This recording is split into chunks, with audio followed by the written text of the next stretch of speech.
23 أغسطس 1973 دخل راجل مسلح لبنك في العاصمة السويدية ستوكهولم، وبدأ ياخد عدد من الموظفين رهائن. الشرطة توصل تبدأ تحاصر المكان، والناس بره مستنية، والأخبار بتنقل الأحداث على مدار الساعة. القصة التقليدية اللي اتهرست في 30 فيلم قبل كده، مجرم وخاطف وصحافة والشرطة توصل وتحاصر المكان ومطالب وفدية. بس اللي يحصل في القصة دي مع الرهائن مختلف تماما عن اللي سمعته قبل كده، لأن بعد ساعات من الخطف نكتشف إن الرهائن بيتكلموا مع الخاطف جوه بضحك وهزار واحاديث جانبيه. والاكتر من كده ان الرهائن دول لما يخرجوا من البنك هيرفضوا يشهدوا ضد الراجل اللي كان خاطفهم. ازاي ممكن انسان يبقى مختطف او محتجز ضد ارادته ويتعاطف مع الشخص اللي خاطفه او محتجزه؟ هل دي مجرد قصه او واقعه غريبه حصلت، ولا في حاجه اعمق في عقلنا البشري؟ اللي حصل ده هنعرفه بمتلازمه ستوكهولم.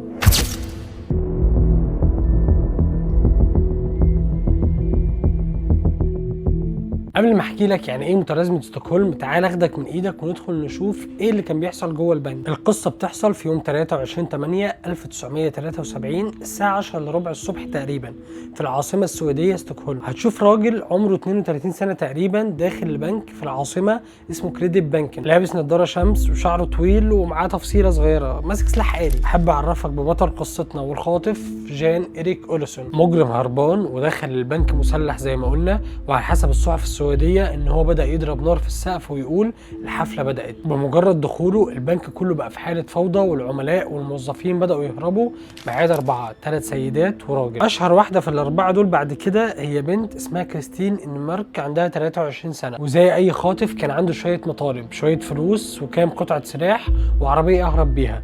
بس في وسط المطالب دي كان في مطلب اغرب ليه. ببساطه كده قال للشرطه في واحد صاحبي محبوس عندكم اسمه كلارك انا عايزه. اللي ما حدش متوقعه ان الشرطه السويديه توافق على طلب، بس بعد ساعات سياره شرطه تقف قدام البنك وينزل منها كلارك، مجرم لسه خارج من السجن عليه احكام ما خلصتش، والشرطه بنفسها هي اللي دخلته جوه البنك. مش عايز اقول لك ان هم كانوا بيعملوا كده لاحتواء الموقف وان هم يحاولوا يقللوا الخسائر على قد ما يقدروا، بس هو اللي حصل. من اللحظه دي القصه هتبدا تاخد اتجاه غريب.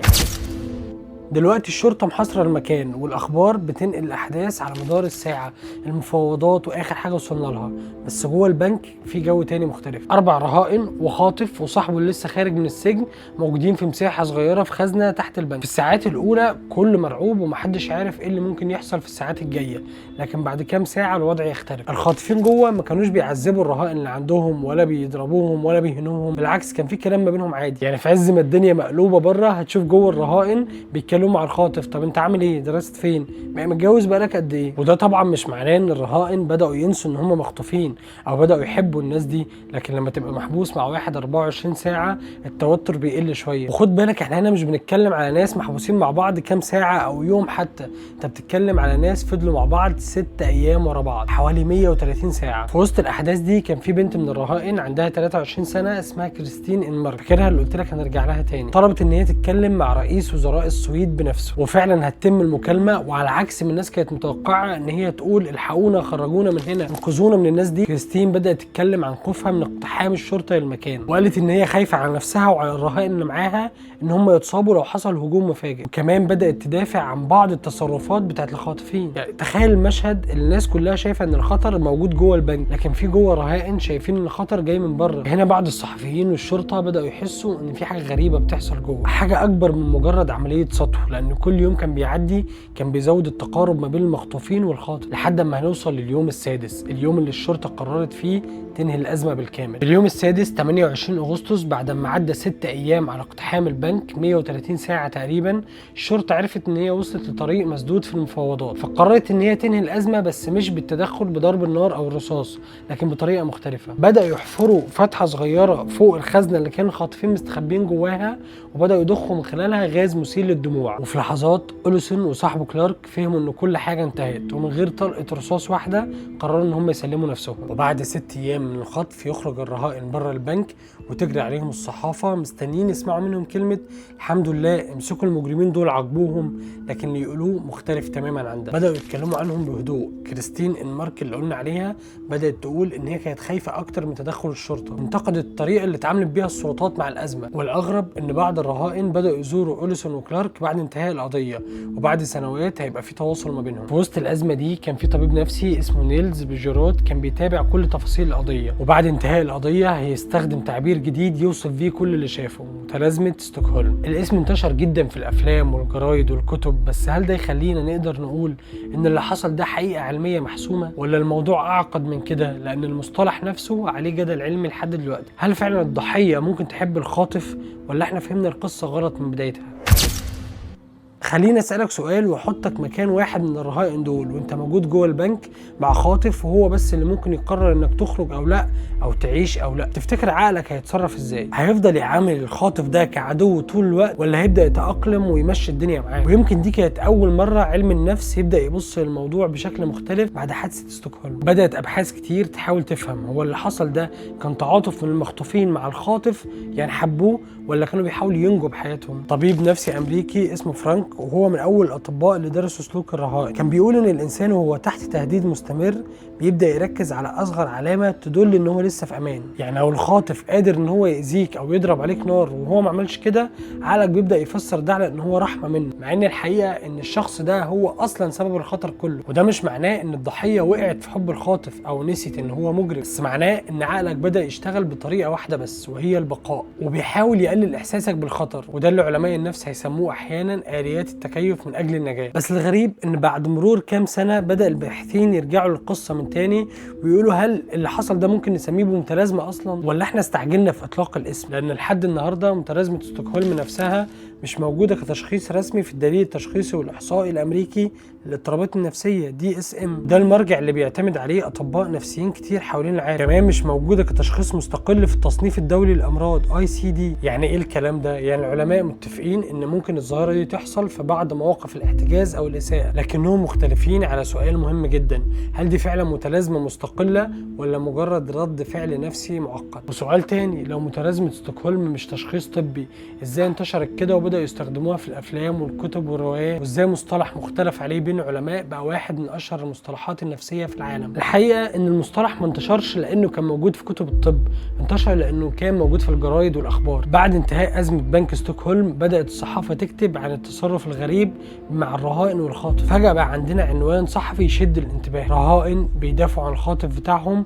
وبعضهم بيقع في حب. ومن هنا بدا اسم متلازمه ستوكهولم يعيش اكتر من الحادثه نفسها. في السبعينات والثمانينات يبدا المصطلح يدخل الروايات والمسلسلات والافلام والسينما، لانه كان بيمثل فكره دراميه قويه جدا ان الضحيه ممكن تقف في صف الشخص اللي ظالمها او اللي بيسيء ليها. ودي فكره تخلي اي كاتب يقول دي قصه لازم تتحكي. بس علماء النفس كان عندهم راي تاني: مش كل تعاطف لازم يكون المتلازمه، ومش كل علاقه مؤذيه لازم تكون نفس الحاله، لان في فرق كبير بين شخص بيتصرف تحت تهديد مباشر على حياته او شخص تاني موجود في علاقه معقده لاسباب تانيه. وده للاسف حاجه الاعلام والصحافه نادرا ما توضح. يمكن من اشهر الامثله على كده المسلسل الاسباني لا كاسا دي بابيل، لما شافوا واحده من الخاطفين بتقع في حب الخاطف وبعدين تهرب معاه، الناس قالوا هي دي المتلازمه بعينها. لكن علماء النفس هيقولوا مش بالسهوله دي، لان عشان نفهم اللي حصل لازم نسال كام سؤال الاول: كانت تحت ضغط قد ايه، او ايه اللي مرت بيه، وهل قراراتها كانت نابعه من الخوف ولا كان من اقتناع منها؟ وده هيخلينا نوصل لواحده من اغرب القضايا في التاريخ. لو فاكر ان قصه بنك ستوكهولم اغرب حاجه ممكن تكون سمعتها، فاستنى اقول لك على قصه تانية اغرب حصلت بعد اقل من سنه، وتحديدا يوم 4 فبراير 1974. قصه كانت لبنت امريكيه عمرها 19 سنه اسمها باتي هيرست. كانت قاعده في شقتها في مدينه بريكلي بولايه كاليفورنيا. وباتي ما كانتش بنت عاديه، دي كانت حفيده رجل الاعمال الامريكي الشهير ويليام راندولف هيرست، مؤسس واحده من اكبر الامبراطوريات الصحفيه الموجوده في الولايات المتحده. يعني اسم عيلتها كان معروف في امريكا كلها. اللي هيحصل بعد كده ان مجموعه مسلحه هيدخلوا شقتها ويضربوا خطيبها ويخطفوها ويهربوا. المجموعه دي كانت بتسمي نفسها جيش التحرير السيمبيوني. كانت مجموعه صغيره بتقول ان هي بتحارب النظام والرأسمالية في امريكا. في البدايه الناس كانت فاكره ان دي مجرد عمليه خطف عاديه، وان الموضوع هينتهي بفديه او مفاوضات. لكن بعد اسابيع هيوصل تسجيل صوتي للاعلام بصوت باتي نفسها، مش بتقول فيه الحقوني او انقذوني، بتقول ان هي انضمت للجماعه وبقت واحده منهم. وصح الناس قالت زي ما انت اكيد فكرت دلوقتي، اكيد مجبره، دي مخطوفه معاهم فلازم هتقول كده. لكن بعد شهر تقريبا يوم 15 ابريل كاميرات المراقبه البنك في مدينه سان فرانسيسكو تصور مشهد محدش كان يتخيله: باتي هيرست شايله بندقيه وواقفه مع افراد الجماعه اثناء عمليه السطو على البنك. الصوره دي انتشرت في كل امريكا، والسؤال بقى اكبر من اي وقت فات. هل دي لسه رهينه ولا دي بقت واحده من افراد العصابه بارادتها؟ ولما الشرطه قبضت عليها بعد سنه تقريبا قالت ان هي كانت تحت ضغط وتهديد مستمر من العصابه. اما الادعاء فكان بيقول حتى لو بدات كرهينه فهي شاركت بعد كده بارادتها. القضيه هتوصل المحكمه ويتقسم معاها الناس وعلم النفس، ويمكن لاول مره كلمه متلازمه ستوكهولم تتردد خارج حادث البنك، رغم ان المحكمه نفسها ما اعتبرتش ان المصطلح ده يعفيها من القضيه. وبعد سنوات طويله تحديدا 2001 الرئيس الامريكي بيل كلينتون اصدر عفو كامل عنها، لكن السؤال كان لسه من غير اجابه قاطعه. هل باتي كانت ضحيه اتغيرت تحت ضغط نفسي لا يطاق، ولا في لحظه معينه بدات تختار بنفسها؟ يمكن بعد القصه دي او قصه البنك تبدا تحس ان العقل البشري اعقد مما نتخيل، ليه تصرفات غريبه مش مفهومه. لكن العلماء شايفين ان المخ مش وظيفته انه يخليك سعيد طول الوقت او تفكر صح طول الوقت.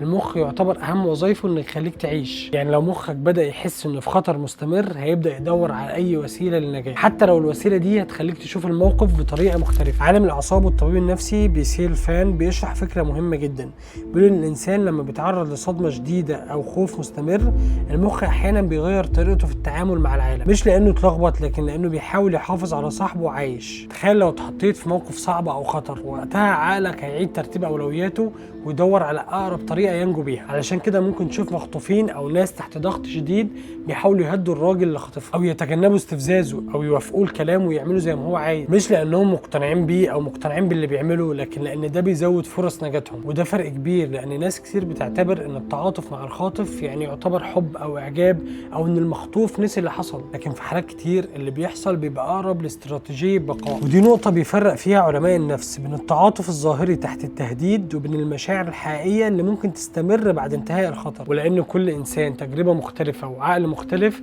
فما فيش قاعده ثابته نقدر نقول بيها ان كل الرهائن هيتصرفوا بالشكل ده لو اتحطوا في الموقف ده. وده السبب اللي بيخلي العلماء لحد النهارده بيتعاملوا مع كل حاله لوحدها من غير ما يحطوا كل الناس في صندوق واحد، في قالب واحد. يمكن بعد الفيديو ده تبص الموضوع بشكل مختلف، لاننا في الاول كنا فاكرين السؤال الاهم ازاي ضحيه ممكن تتعاطف مع الخاطف او الشخص اللي بيأذيه، لكن في الاخر وقفنا مع سؤال مختلف، ايه اللي الخوف ممكن يعمله في عقل الانسان. والاغرب ان علم النفس لحد الان مختلف على اسم المتلازمه ستوكهولم وهل هي فعلا متلازمه او لا، لكن مش مختلف على حاجه اهم، ان الانسان لما بيتحط في ظروف استثنائيه او تحت ضغط ممكن يتصرف بطريقه هو نفسه ما كانش يتوقعها. وده يمكن يفسر ليه القاضي قبل ما بيحكم بيسمع القصه كامله، الطبيب قبل ما بيشخص بيسال عن كل الاعراض، لان التصرف من غير ما نسمع الظروف ممكن يخلينا نفهم الناس غلط. يمكن متلازمه ستوكهولم مش اغرب حاجه خرجت بيها من الفيديو، يمكن الاهم والاغرب ان عقلنا البشري اعقد من اي تعريف، وفي كل وقت العلماء بيكتشفوا اجابه جديده عن عقلنا البشري بيشتغل ازاي بيلاقوا وراها اسئله كتير لسه ما عرفناش اجابات.